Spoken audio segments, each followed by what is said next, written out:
True sityak sa inchat. Matukwitasnish. Tiak kokotsa. Hello, it's Inchat here, Sean Atleo from the Assembly of First Nations, talking about the speaking of our languages. National Aboriginal Languages Day is March 31st. Since 1993, Indigenous peoples in Canada have celebrated this day to honor the strength and endurance of our languages and cultures. As with all civilizations, our languages, cultures, and ceremonies and histories are the foundations for our identities.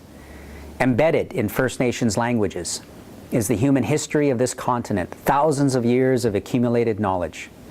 From the oceans to the prairies, through to the woodlands, to the icy north, Indigenous languages convey the relationship between distinct peoples and the natural world.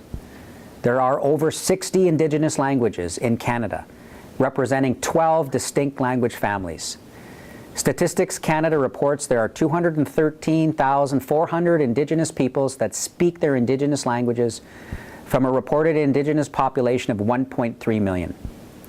In Canada, all Indigenous languages are considered critically endangered.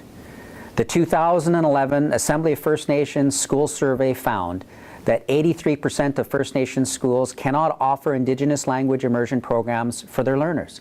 Why is that? Primarily because of lack of funding to hire and train Indigenous language teachers to develop age and culturally based education curricula. Canada's official language policy discriminates against Indigenous languages and cultures when First Nations languages do not receive equitable support.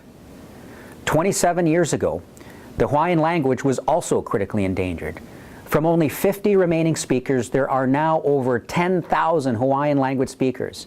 And today, their education system supports language nests and immersion programs. Their language and culture is taught in all grade levels and into college and university programs, from early childhood education to doctoral programs. Language immersion programs are but one proven way to revitalize critically endangered Indigenous languages.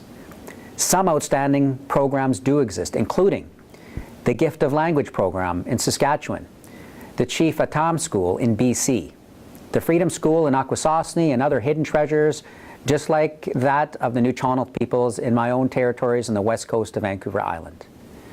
In 2004, Canada addressed the international community at an Indigenous education conference in Paris and stated that to improve education results for Indigenous students, then some of the key ingredients must include increased use of Indigenous languages, increased presence of Indigenous teachers, increased Indigenous content in curricula, and the development of innovative ways of delivering Indigenous education services based on an effective mix of language, role models, and content.